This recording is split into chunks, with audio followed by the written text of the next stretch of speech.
داتا صاحب رحمۃ اللہ علیہ نے لکھا ہے کہ شیخ ابو طاہر رحمۃ اللہ علیہ نام کے ایک درویش تھے، ایک دراز گوش پر گدھے پر سوار تھے، مرید نے لگام پکڑی ہوئی تھی، جا رہے تھے، رستے میں ایک شخص نے آواز دے کے کہا او زندیق جا رہا ہے، بے دین جا رہا ہے، معاذ اللہ۔ مرید کو غصہ آیا، اس نے کہا میں نمٹ لوں گا۔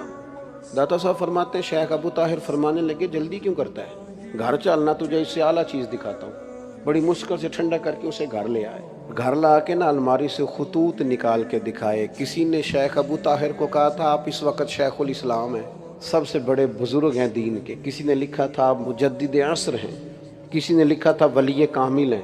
آپ فرمانے لگے یہ جو میری تعریفیں کر رہے ہیں ان کو جائیدادیں دے سکتے ہو، پہلے ان کو کچھ بانٹ لو نا، پھر تنقید کرنے والے پر مقدمہ بھی کر لینا۔ او میرے بھائی، بزدل ہوتے ہیں وہ لوگ جنہیں تنقید نہیں سننی آتی، اپنی کمزوریاں سنیں، ڈٹ کے سنیں۔ آپ میں ہمت ہونی چاہیے، جب کوئی بندہ نقد کرے، آپ پر بات کرے، پھر آپ دلیری سے سنیں۔ ہاں اس بندے کو دیانتدار ہونا چاہیے، مخالفت برائے مخالفت نہ کرے، بات ٹھیک کرے، جو ہے وہ کرے۔ تو ہمارے صوفیاء فرماتے ہیں کہ اپنے اندر یہ والا ذوق بھی پیدا کر۔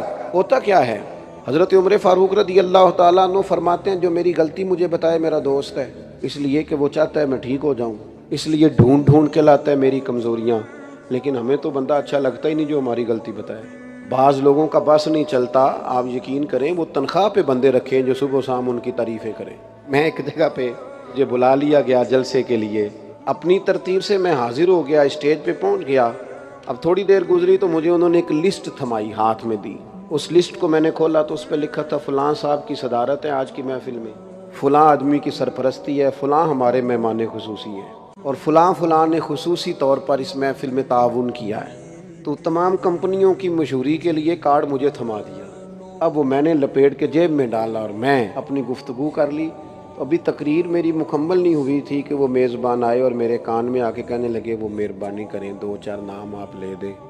میں نے ان سے کہا کہ جب آپ ٹائم لینے آئے تھے تو آپ نے مجھے کہا تھا نبی پاک کی تعریف کرنی ہے۔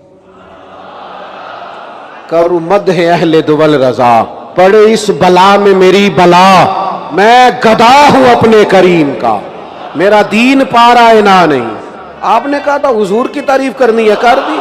میرے عزیز تھوڑا سا نا اپنے اندر خودداری اور عزت نفس والا معاملہ انسان کا ہونا چاہیے۔